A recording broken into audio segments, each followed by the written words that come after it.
할렐루야. 우리 함께 찬양하겠습니다. 오늘 찬송가가 아니고요. 시편 23편인데요. 시편 23편 찬양이 여러 가지가 있는데 이 새벽에 어떤 걸 부를 수 있을까 고민을 좀 했는데요. 그래도 제일 무난한 걸로 한번, 근데 또 약간 어려울 수도 있을 것 같기도 하고 한번 불러보겠습니다. 여호와는 나의 목자시니 이렇게 찬양하고 또 말씀 나누죠.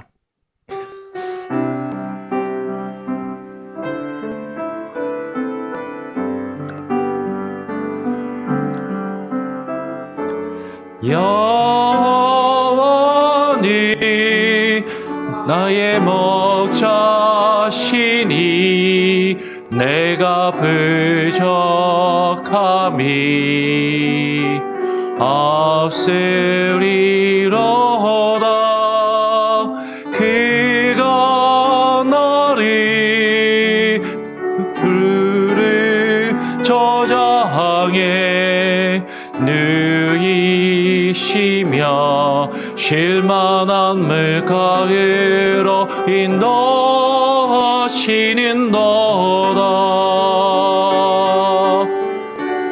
내 영혼 소생시키시고 자기 이름 위하여 의의 길로 인도하시는도다. 내가 사망의 음침한 골짜기 다닐지라도 해를 두려워하님을 주께서 나와 함께 하심이라.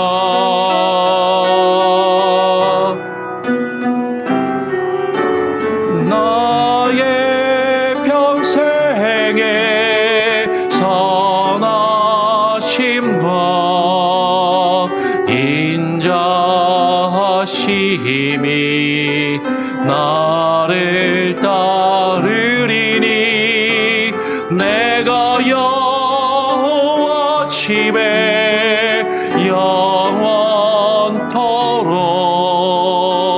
거하리로다.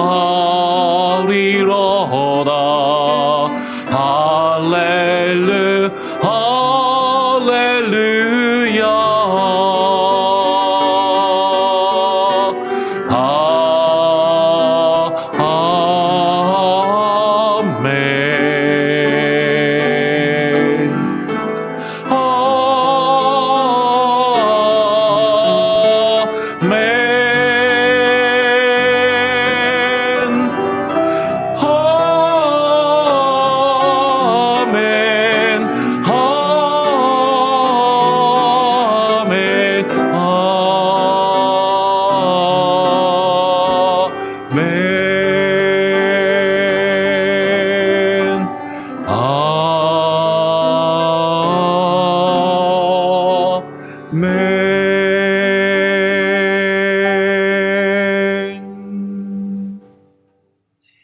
이따가 끝날 때 한 번 더 불러보도록 하겠습니다.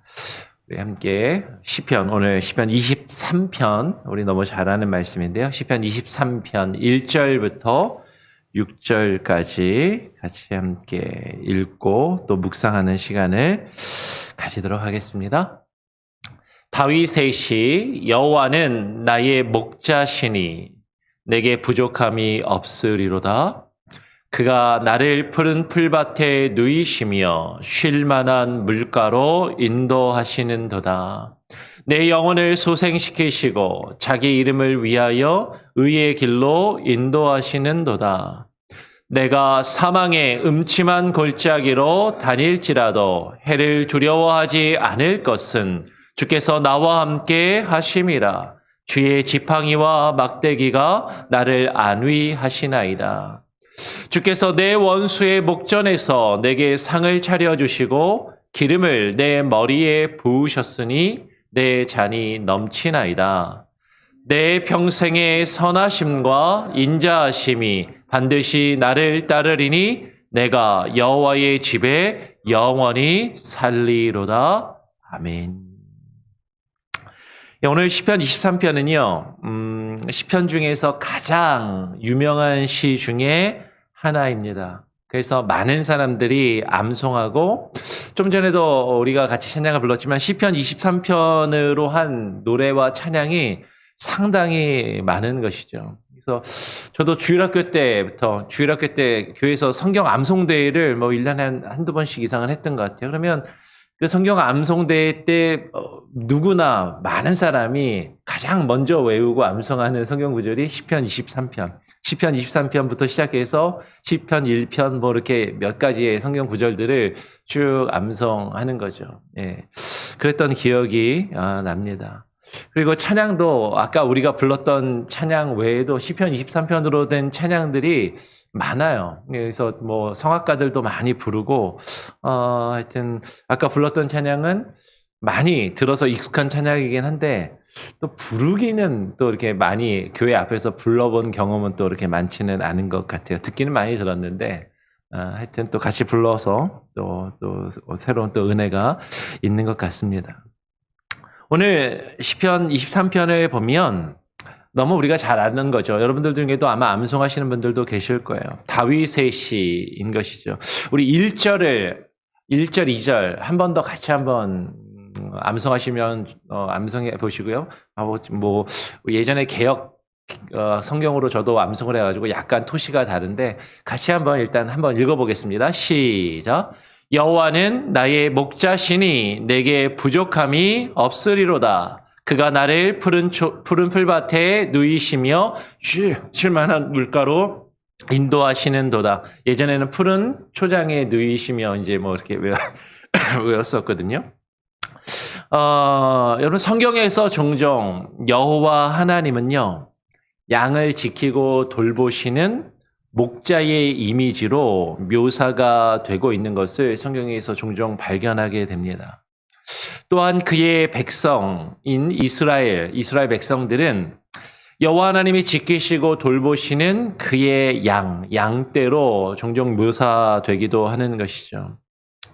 아마도 이것은 이스라엘 백성의 조상이었던 그 아브라함이 하나님의 명령을 따라 그의 고향 갈대아 우르를 떠나서 가나안 땅으로 옮겨오는 과정 중에, 그리고 가나안 땅에 옮겨와서도 여기저기 옮겨다니면서 유목 생활을, 그래서 완전 유목민은 아니고 반유목민이라는 그런 표현을 쓰거든요. 그래서 반유목민의 생활을 하면서 목축을 하고 양을 키웠기 때문에 아마도 이스라엘 백성들에게 있어서는 양을 키우는 그 목자의 그 정서가 더 가까운 것이 아닌가 싶어요.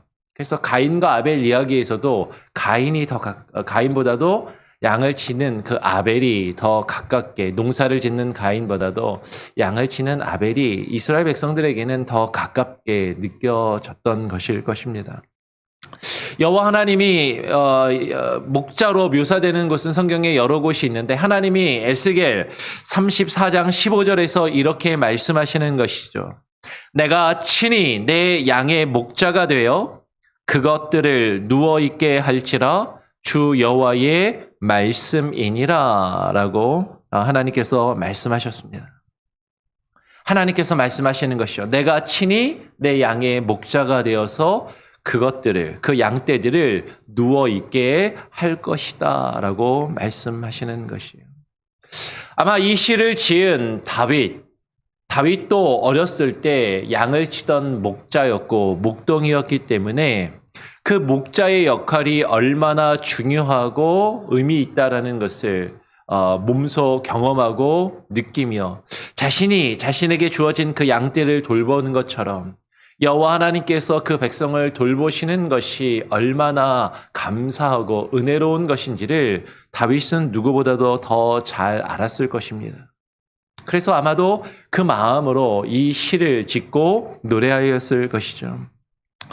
그가 나를, 그 여호와 목자가 되시는 그 여호와 하나님, 그가 나를 푸른 풀밭에 누이시며 쉴만한 물가로 인도하시는도다라고 지금 시를 지어 노래하고 있어요. 지금 여러분 1절과 2절을 이렇게 두 절을 읽으면 우리의 마음과 우리의 생각 속에 떠오르는 이미지는 지금 아마 머릿속에 쫙 뭔가 그려지는 것은 물이 잔잔하게 흐르는 시냇가가 있는 넓고 푸른 그 풀밭에, 그죠?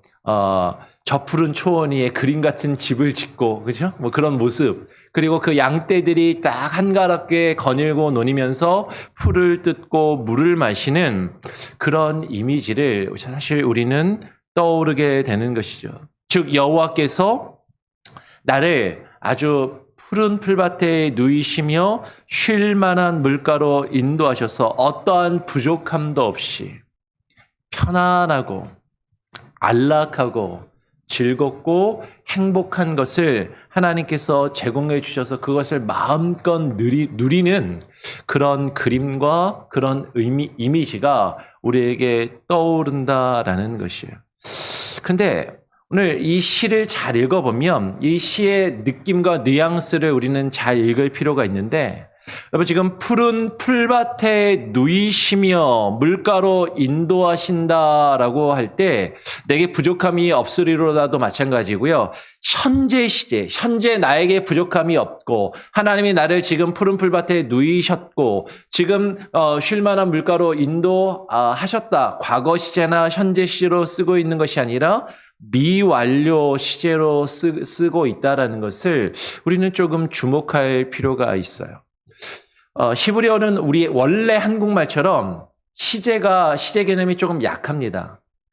영어는 과거, 현재, 미래, 현재 분사, 과거 분사, 그리고 수동태, 능동태, 이게 시제가 딱딱 떨어지는 언어인데, 원래 우리 한국말은요, 요새는 이제 영어의 영향을 많이 받아서 한국말도 좀 변화되기는 했지만, 원래 우리 한국말은 시제 개념이 사실은 좀 약해요. 근데 히브리어도 사실은 그렇거든요. 근데 이 미완료, 히브리어에 있는 이 미완료 시제는 어떤 의미냐면 어떤 일이 과거에 딱 종결되었거나 현재에 딱 어떤 정지되어 있는 상태를 말하고 있는 것이 아니라 미완료는 무언가 아직 그러니까 딱 끝나지 않고 계속해서 진행되는 이미지를 가지고 있거나요. 그죠? 계속해서 반복적으로 이루어지는 일이나 혹은 이 미완료 시제는 그냥 단순하게 이제 히브리어 처음 기초 문법을 배우면 그냥 미래 이렇게 그냥 쉽게 설명을 합니다. 어떤 미래에 이루어질 미래적인 그런 의미를 가지고 있는 것이죠. 그러니까 지금 여러분 다윗은요. 지금 내가 현재 부족함이 없다. 지금 내가 푸른 풀밭에 누워있고 지금 내가 쉴 만한 물가에 있어서 그 물을 마시면서 그 풀을 뜯고 어떤 아주 편안하고 안락한 상태에 있음을 지금 있다라고 이야기하면서 그것을 노래하고 있는 것이 아니다라는 것이죠. 오히려 현재 다윗이 처해 있는 그 상황은 하나님께서 지금 나는 어려움 가운데 있지만 지금 나는 괴로움과 환난과 곤곡 가운데 있지만 하나님이 내게 부족함이 없게 하실 것이다. 하나님이 나를 계속해서 푸른 풀밭으로 인도하여 가시고 쉴 만한 물가로 나를 인도하셔서 나를 그곳에 누이시게 하실 것이다. 아직은 내가 그것을 누리고 있지 못하지만 하나님이 나에게 계속해서 그 일들을 이루어 가시는 지금 그 모습을 이야기하고 노래하고자 한다라는 것이에요. 어디서 그것을 우리가 바라볼 수 있냐면 바로 이어서 3절에 내 영혼을 소생시키시고 자기 이름을 위하여 의의 길로 인도하시는도다 라고 이야기하는 것이죠. 내 영혼을 소생시키시고 내 영혼을 소생시키신다는 건요. 지금 자신의 영혼이 죽도록 힘들다라는 거예요. 내 영혼이 죽을 것 같은 상황 가운데 있다라는 것이죠. 내 영혼을 다시 소생이라는 건 심폐소생술이라고 하잖아요.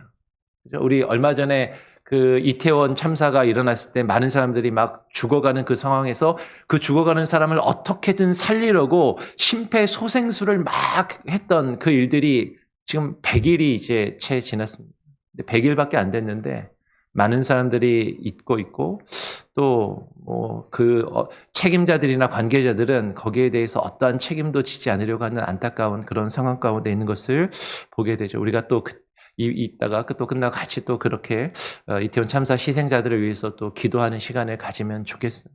근데 지금 그 죽어가는 사람들을 소생시키려고 하는 심폐소생술처럼 내 영혼을 소생시키시고 라는 것은 내가 지금 죽어가고 있고 죽음의 위기 가운데 있는데 하나님 나를 다시 살려주시고라는 그 의미가 있다라는 것이죠. 그럼 보통 시편 23편은 우리가 앞에서 읽었던 1절과 2절에 더 익숙하고 그것을 암송하면 1, 2절은 잘 외워요. 3절부터 이제 잘 못 외웁니다.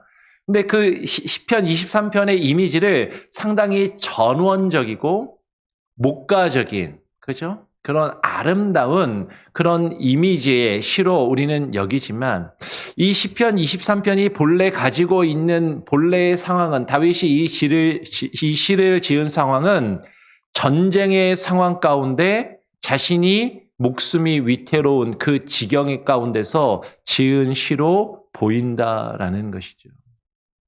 오늘 3절은 분명히 이야기합니다. 아까 읽은 것처럼 내 영혼을 소생시키시고 자기 이름을 위하여 의의 길로 인도하시는 도다. 여기서도 미완료시제 인도하실 것이다.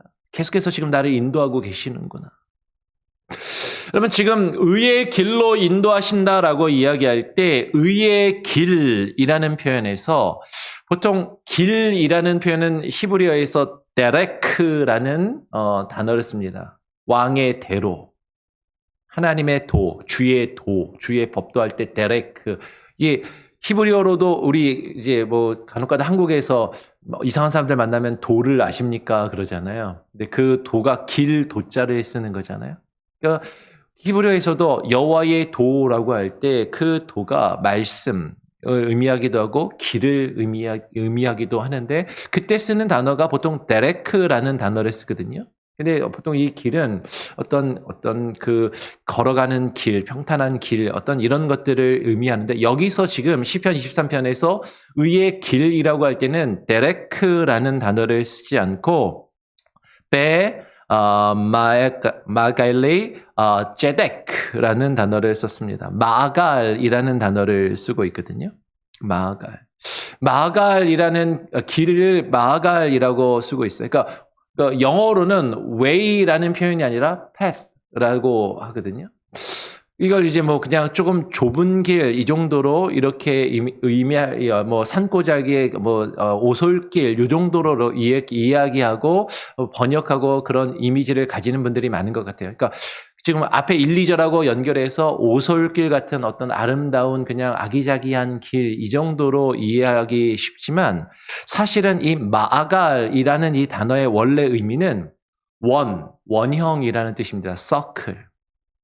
그래서 이 마갈이 원래는 원이라는 의미이기 때문에 이걸 이제 어떻게 이해하냐면 몇 가지 해석들이 있는데 마갈, 원이라는 것에서 수레바퀴를 이제 떠올리는 거죠. 원. 이 수레바퀴가 굴러가면 수레바퀴가 굴러가는 그 자리에 자국이 생기고 땅이 움푹 패입니다. 그냥 바퀴 자국만 살짝 패이는 걸로만 생각하지 마시고 예전에 시골길을 가시던 한번 떠올려 보세요. 예전에 한국에 가면 시골에 가면요 막 경운기 다니고 막 그 달구지 끌고 다니던 그 길을 보면 어떻게 되는지 혹시 기억이 나시나요? 그 바퀴 있는 자국은 곳은 움푹 패여 있고 가운데는 볼록 올라와 있는 그래서 그 잘못 차가 들어가면 차가 거기에 걸려가지고 꼼짝달싹 못 사는 그런 시골길이 있잖아요. 지금 그런 길을 이야기를 하는 것이죠. 지금 이 마갈이라는 이 단어는 그 원이라는 의미에서 수레가 다니면서 움푹 파여 있는 좁은 길이라는 그런 의미. 어떤 첩경, 움푹 파여 있는 길 그런 의미가 사실 있는 것이죠. 그래서 전에 제가 앞에서 시편의 다른 부분에서 말씀을 드리면서 주께서 주의 길을 다닐 때 나를 지키고 보호하신다고 할 때 움푹 파여 있는 마치 교통화도 같다라고 그렇게 얼핏 말씀을 드린 적이 있어요. 근데 왜 그렇게 이야기할 수 있냐면 이 마갈이라는 이 단어가 사무엘상 17장 20절이나 26장 5절 7절에서 보면 이 원형을 뭐라고 번역하고 있냐면 군대의 진영이라고 그렇게 번역을 합니다. 그러니까 단순히 길의 의미가 아니라 진, 하나님, 그러니까 원으로 진을 짜고 캠프를 짜는 것이죠. 그 하나님의 진, 하나님의 진영, 하나님의 캠프, 그 군인들이 거하는 그 군인들의 피난처가 되는 그런 곳을 가리켜 마갈이라는 단어가 또한 쓰이고 있다라는 것이죠. 그러니까 여러분 지금 여기서 의의 길로 인도하신다라는 것은 그냥 우리가 막연한 이미지 가운데 우리를 평탄한 대로로 인도하신다. 혹은 아주 예쁜 오솔길, 산길을 우리로 하여금 걷게 하신다라는 것이 아니라 좁은 길, 첩경. 이 마갈이라는 단어가 다른 곳에서는 첩경이라고 번역되어 있거든요. 아주 좁고 험난한 길. 전쟁 가운데 군인들이 막 그 화살을 피해서 이동하는 교통화도 같은 그런 움푹 파여 있는 길. 그 군대가 함께 모여서 적의 공격으로부터 자신들을 지키기 위하여 진을 치는 그 군대의 진영, 캠프, 그곳으로 우리를 인도하신다라는 그런 의미가 있다라는 것이에요. 즉 시편 23편이요. 본래 어떤 우리가 생각하는 것처럼 전원적이고 목가적인 분위기의 시라기보다도 아주 위험한 상황 가운데서 아주 위험하고 힘든 상황, 영화를 한번 떠올리면 막 전쟁을 벌이고 있는 상황 가운데서 그 죽음의 위기 가운데서 막 예전에 고향의 그 아름다운 시절과 그 모습을 떠올리면서 어떤 그 노래하는 그런 모습이 지금 여기에 담겨 있다라는 것이죠. 그러면 이런 맥락에서 사절이 이어져야 자연스럽게 받아들여지는 거예요. 갑자기 풀을 뜯고 양떼가 물가에서 풀을 뜯는 그 이미지에서 갑자기 사절에 내가 사망의 음침한 골짜기로 다닐지라도 해를 두려워하지 않을 것은 주께서 나와 함께 하심이라 주의 지팡이와 막대기가 나를 안위하시나이다. 이거 잘못 읽으면 안 됩니다. 우리 어렸을 때 왜 안위하셔가 아니고 안위하시니라. 안위한다 그러면 하나님이 나를 위해주지 않는 것처럼 잘못 읽을 수 있잖아요. 안위하시는 게 아니라 안전하게 지키시고 보호하시고 위로하신다라는 게 안위하신다라는 거죠. 여러분 지금 주께서 인도하시는 그 의의 길은 평탄한 대로, 안전한 대로가 아니라 마치 사망의 음침한 골짜기 같이 여겨지는 그런 험난한 길일 수 있다라는 것이죠. 근데 그 길을 가면서도 해를 두려워하지 않을 것은, 여기서 해는 하늘에 떠 있는 해가 아니라 우리가 어떤 상해, 재해 할 때 나에게 안 좋은 일이 벌어지는 것을 두려워하지 않고 나에게 악이 미치는 것을 두려워하지 않고, 영어로는 evil이라고 그렇게 쓰더라고요. 나에게 힘들고 어려운 일이 벌어지는 것을 두려워하지 않는 것은 주께서 나와 함께 하시기 때문이다. 그리고 주의 지팡이와 막대기가 나를 안위하시나이다. 여기서 재밌는 것이 있어요. 의의 길로 나를 인도하시는도다도 미완료로 하나님이 나를 의의 길로 인도하실 것이다. 내가 해를 두려워하지 않을 것이다 라고 미완료의 시제를 쓰고 있으면서도 그 이유는, 내가 해를 두려워하지 않는 그 이유는 주께서 지금 나와 함께 하신다. 여기서는 시제가 쓰여 있지 않고 무시제 혹은 현재 시제의 느낌으로 주께서 나와 함께 하심을 강조하고 있다라는 것이죠. 그러면서 주의 지팡이와 막대기가 나를 지키시고 보호하신다. 여러분, 주의 지팡이와 막대기는 목동이 양을 치는 도구이기도 하지만 보통 이제 이 이미지를 이렇게 떠올리시는 거죠. 그림 같은 데서 보면 목동이 가지고 있는 지팡이가 이게 위에가 이렇게 구부러져 있어갖고 양이 다른 데로 가면 목에다 탁 걸어가지고 이렇게 끌고 오는 그런 이미지를 많이 떠올리시는데, 여러분 지금 이 지팡이는 단순히 그렇게 이렇게 양이 가면 이렇게 톡톡 이렇게 해가지고 데리고 오는 그 정도가 아니라 실제로 이스라엘 백성들에게 있어서 이 지팡이와 막대기는 싸우는 무기였어요. 맹수가 양떼를 공격해 오면 그 목동이 맹수로부터 양떼를 지키기 위해서 맹수와 싸우는 무기였었고, 실제로 이스라엘 백성들에게 있어서는 다윗 시대, 지금 사무엘서를 아까 이게 전쟁의 캠프, 그 의의 길이 캠프라는 단어로 쓰였다 그랬잖아요. 다윗 시대는요, 이스라엘 백성들이 철을 다룰 줄 몰랐습니다. 사사기나 사무엘서를 보면. 근데 블레셋 사람들은 철을 다루는 사람들이었어요. 그래서 블레셋 사람들은 칼과 방패와 창과 칼과 방패를 들고 싸웠지만, 그죠? 그 다윗과 골리앗이 싸울 때 그 장면에 그런 내용이 나오잖아요. 근데 이스라엘 백성들은 딱 나오니까 골리앗이 그러는 것이죠. 너는 나를 잡으려고 막대기하고 돌멩이 들고 왔냐라고 이야기하는 거예요. 실제로 이스라엘 백성들은 그 당시에 철을 다루지 못하였기 때문에 막대기를 들고 돌을 들고 그 석기의 문명을 가지고 싸웠다라는 것이죠. 그게 다윗이 그 칼과 창을 다루기 싫어해서가 아니라 이스라엘 백성들의 주된 무기가 그 막대기와 돌을 들고 싸웠다라는 것이에요. 다윗이 골리앗과 싸우러 나아갈 때 막대기와 돌을 들고 싸우러 나간 그것이 이스라엘 군대 보통 군인들이 그때 들고 싸웠던 무기였던 것이기 때문이죠. 주의 지팡이와 막대기가 나를 안위하신다라는 것. 여러분, 이것은 단순히 양을 지키는 목자가 한가로이 양을 그냥 이렇게 돌보는 그런 모습이 아니라 지금 목숨을 걸고 싸우는 전쟁의 위기와 상황 가운데서 하나님이 나를 지키시고 보호하시는 그 이미지를 지금 이야기하고 설명하는 것이다라는 것이에요. 그래서 시편 23편의 후반절에서 주께서 내 원수의 목전에서 내게 상을 차려주시고 내 기름을 내 머리에 부으셨으니 내 잔이 넘치나이다 라는 이것은 전쟁에서 승리한 자에게 주어지는 그 잔치와 개선의 모습을 이야기하는 것이죠. 갑자기 주께서 내 원수의 목전에서 원수가 갑자기 탁 나오는 것이죠. 지금 내 원수의 목전에서라는 것은 나를 공격하며 나를 치던 그 원수, 나와 전쟁을 벌이던 그 원수와 싸워 이기고 이제 돌아와서 지금 그 원수의 목전에서 하나님께서 내게 상을 차려주시고 이 상은 저는 어렸을 때 이렇게 어워드나 프라이즈 이런 건지 알았어요. 뭐 상장이나 아니면 뭐 이렇게 뭐 트로피 같은 그런 걸 하나님이 주시나 그게 아니라 이 상은 뭐예요? 테이블입니다. 식탁을 차려주시는 거예요. 잔치상을 차려주시는 것이죠. 전쟁에 나가서 승리하고 돌아온 자에게 그 승리를 기념하고 축하하는 잔치상을 하나님이 차려주시는 것입니다.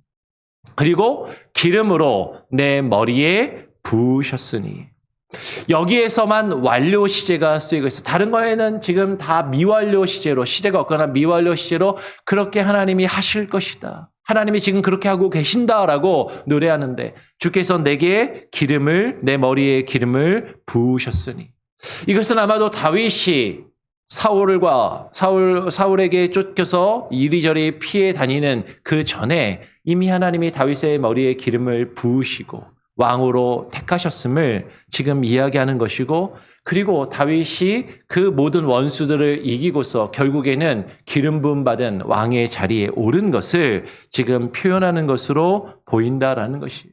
주께서 기름을 부으시니까 내 잔이 넘치나이다.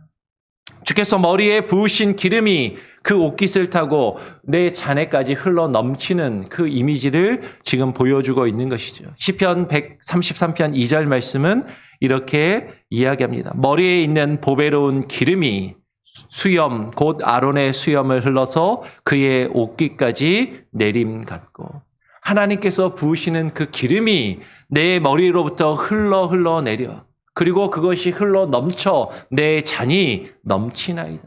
하나님이 내게 주신 그 기쁨과 그 만족이 그 은혜가 차고도 넘칩니다라고 지금 다윗은 그렇게 노래하고 있는 것이죠. 그러면서 마지막 6절에 이렇게 노래합니다. 6절 마지막으로 같이 한 번 더 읽어보죠. 시작. 내 평생의 선하심과 인자하심이 반드시 나를 따르리니 내가 여호와의 집에 영원히 살리로다. 내 평생의 선하심과 인자하심이 반드시 예전에는 정녕 나를 따르리니. 여러분, 이것은요, 내가 이렇게 막 그 길을, 그 주님께서 나를 인도하시는 그 의의 길을 걸어갈 때 내 뒤에 선하심과 인자하심이 이렇게 졸졸졸졸 따라오는 것 같은, 마치 그 개선의 장군이 승리하고 전쟁에 나가 싸우고 승리하고 돌아온 개선의 장군의 행렬과도 같은 그런 이미지를 우리에게 보여주기도 하는 것이죠. 근데 여러분, 지금 여기서 선하심과 인자하심, 그 선하심과 인자하심은요, 히브리어로 보면 톱, 베, 헤세드라는 단어를 씁니다. 톱이란 얘기는 좋음, 좋다라는 거야. 창세기 1장에 하나님이 천지를 창조하시고 하나님 보시기에 좋았더라 할 때 톱, 좋은 것, 좋음과 그리고 헤세드, 하나님의 은혜, 하나님의 자비가 지금 나를 따른다. 근데 여기서 중요한 건 여기서도 완료 시제가 아니라 미완료 시제를 쓰면서 따르리니라고 이야기하는 거예요. 지금 우리는요, 하나님의 선하심과 인자심이 내 앞에 가는 것이 아니라 나를 따른다라는 것에 주목해야 한다라는 것이죠. 우리는 하나님께서 내게 좋은 것을 보여주시면, 하나님이 내게 은혜를 허락해 주시면, 그 하나님께서 내게 보이시는 그 좋은 것을 따라서, 하나님께서 내게 허락하시는 그 은혜를 따라서 그 평탄하고 그 좋은 길을 가며 그곳에서 편안함과 안락함을 누리기를 원하지만, 근데 주께서 나를 인도하시는 그 의의 길은 좁고 험난한 길이고, 그 의의 길을 갈 때에 비록 그 길이 사망의 음침한 골짜기를 지나가는 것 같고 그곳에서 내가 아프고 힘든 일들을 경험하며 지나가는 것 같지만, 반드시 하나님이 나로 하여금 좋은 것, 선한 것과 그 선하심이 내 뒤를 따라오게끔 하신다라는 그 믿음과 그 고백을 하고 있다라는 것이죠. 그러면서 내가 여호와의 집에 영원히 살리로다. 여러분, 내가 여호와의 집에 영원히 계속해서 살겠다라고 그 미완료 시제를 계속 받아서, 히브리의 독특한 문법이 있는데 그 미완료 시제를 받아오는, 문법적으로는 다른 형태지만 그 시제를 그대로 받아와서 쓰는 바브 컨세큐티브라는 그런 시제를 쓰고 있어요.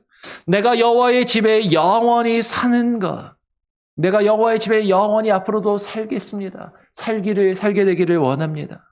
여러분, 근데 내가 여호와의 집에 영원히 산다라는 것은요, 내가 좁고 그 험난한 의의 길로 인도하시는 그 주님과 함께 하는 것이죠. 내가 여호와의 집에 사는 것은 주님이 나와 함께 하심으로 이것을 이겨내며 그 주님과 함께 하는 것. 여호와 하나님은 나를 지키시고 보호하시는 목자이시기에 내게 부족함이 없다라고 지금 다윗이 고백하며 노래하고 있다라는 것이에요. 여러분, 이 시편 23편이 그냥 아기자기하고 예쁜 이미지의 시로만 우리는 생각하기 쉽지만, 이 시편 23편은 우리가 지금 겪고 있는 상황이 비록 험하고 죽을 것 같은 상황이지만 그 가운데서 하나님이 나를 선하게 은혜로 인도하시며 나에게 그것을 베푸실 것이라는 그 믿음의 고백이다라는 것을 여러분 깨닫고, 이 고백을 하나님께 고백하며 기도하실 수 있기를 또 간절히 소원하고 또 부탁을 드립니다. 우리 같이 한번 아까 불렀던 찬양 한 번 더 불러보면서 같이 또 기도하는 시간을 갖기를 원합니다. 시편 23편, 여호와는 나의 목자시니. 아까 불러봤죠? 한 번 더 불러보죠.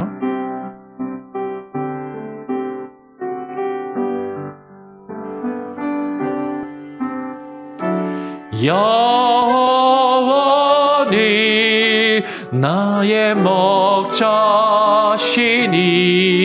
내가 부족함이 없으리로다. 그가 너를 푸르른 초장에 누이시며 쉴만한 물가으로 인도하시는도다.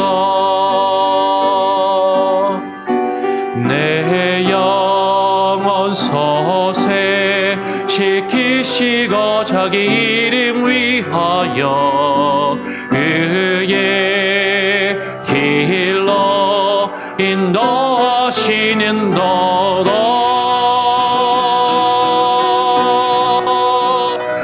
내가 사망의 음침한 골짜기 다닐지라도 해를 두려워님을 주께서 나와 함께 하심이라.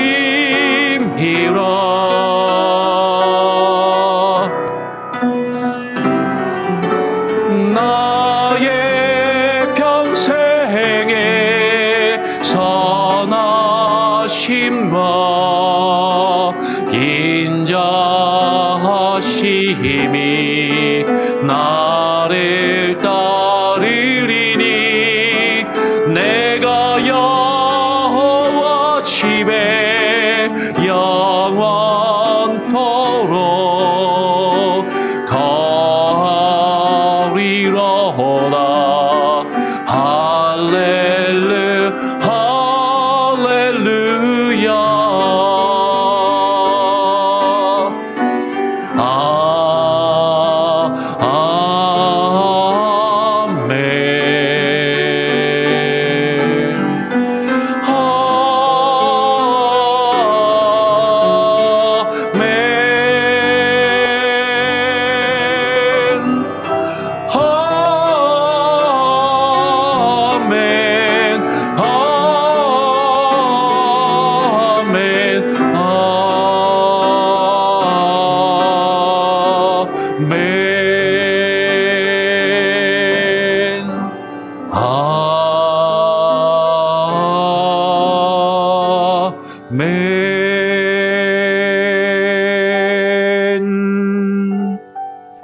여러분, 오늘 함께 나눈 말씀을 기억하시면서 하나님께서 우리를 지키시고 돌보시는 목자가 되십니다. 주께서 우리의 목자가 되심은 내가 그저 편안하고 안락함만을 누리게 하신다라는 것이 아니라 지금 내가 겪고 있는 수많은 어려움과 죽음의 고통 가운데서도 내가 비록 사망의 음침한 골짜기, 그 협곡을, 그 첩경을 지나간다 할지라도 하나님께서 의의 길로 나를 인도하시며 주의 지팡이와 주의 막대기로 나를 위하여 싸우시고 나를 지키시며 보호하시는 그 하나님이 나의 목자 되심을, 결국에 하나님께서 그 의의 길을 가고 그 의의 길을 마친 이후에 우리에게 원수의 목전에서 그 잔치상을 베푸시며 기름으로 내게 부으셔서 내 잔이 넘치는 그 축복과 그 은혜를 우리가 누리도록 하심을 우리가 바라보며 하나님의 도우심과 하나님의 인도하심을 구하며 내가 비록 지금은 힘들고 어려울지라도 내가 힘들고 어려운 이 길을, 이 첩경을 지나갈 때 반드시 주의 선하심과 인자하심이 나를 따라올 것이라는 그 믿음을 가지고 주와 함께하며 주와 동행하며 주의 집에 영원히 살기를 소원하고 결심하며 주님의 집에 거할 수 있는 귀한 은혜가 있게 하여 주시옵소서. 그렇게 기도하시고요. 주변에 힘들어하고 괴로워하시는 분들을 위해서도 여러분 기도하시고, 특별히 몸이 편찮으신 우리 지체와 성도들을 위해서 기도하시고, 아까도 얼핏 나누었지만 이태원 참사가 일어난 지 100일이 되었습니다. 아직도 유가족들은 왜 자신들의 자녀들이 그렇게 죽어갔는지 그 정확한 원인도 그 이유와 그 책임도 누구에게 있는지를 알지 못하고 어느 누구도 자신의 책임이라 나서는 자도 없고 그 책임을 묻고 그 책임지는 자도 없고 그들의 아픔을 그저 내버려 두는 그 상황 가운데 있는 것을 보게 됩니다. 하나님 그들을 위로하여 주시고 하나님 그들이 자녀를 잃은, 가족을 잃은 그 슬픔을 위로하시며 이겨낼 수 있게 하시고 하나님의 은혜와 하나님의 구원의 손길이 그들에게 하나님 역사하여 주시옵소서. 또한 기도하시기를 부탁을 드립니다. 제가 한번 기도하고요. 또 주님 가르쳐 주신 기도로 마친 이후에 자유롭게 또 기도하시고 하루를 시작하시기를 바랍니다. 하나님 아버지 감사합니다. 오늘 시편 23편의 말씀 우리가 너무나도 잘 알고 많이 묵상하며 노래로도 많이 부르는 이 시를 우리는 너무나도 잘 알고 있다라고 생각하지만 이 시에 담겨있는 그 의미들을 얼마나 깊이 묵상하였는지 하나님 우리 자신을 되돌아보게 하여 주시고 이 시에 담겨있는 다윗의 고백을 더욱더 깊이 묵상하게 하시며 하나님의 이 고백이 우리의 고백이 되게 하시고 여호와 하나님께서 나의 목자가 되심을 하나님 온전히 깨달아 알며 주님께 맡겨드릴 수 있는 귀한 은혜가 있게 하여 주시옵소서.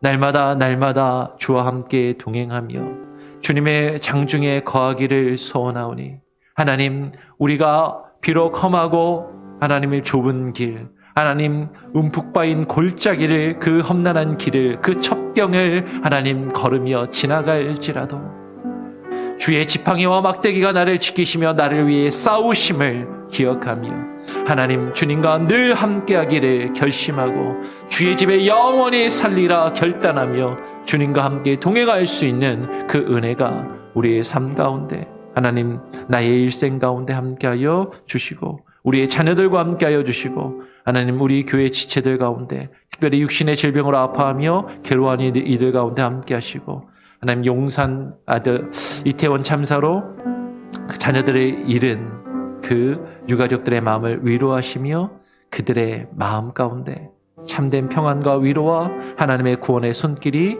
넘치게 하여 주시옵소서. 오늘 하루의 삶도 주님께 온전히 의탁하며 주와 함께 동행하는 자의 삶을 주와 함께 그 의의 길을 걸어가기를 소원하오며 거룩하신 예수 그리스도의 이름으로 기도합니다. 아멘. 하늘에 계신 우리 아버지여 이름이 거룩히 여김을 받으시오며 나라가 임하시오며 뜻이 하늘에서 이룬 것 같이 땅에서도 이루어지리이다. 오늘 우리에게 일용할 양식을 주옵시고 우리가 우리에게 죄 지은 자를 사하여 준 것 같이 우리 죄를 사하여 주옵시고 우리를 시험에 들게 하지 마옵시고 다만 악에서 구하옵소서. 내게 나라와 권세와 영광이 아버지께 영원히 있사옵나이다. 아멘. 자유롭게 기도하시기 바랍니다.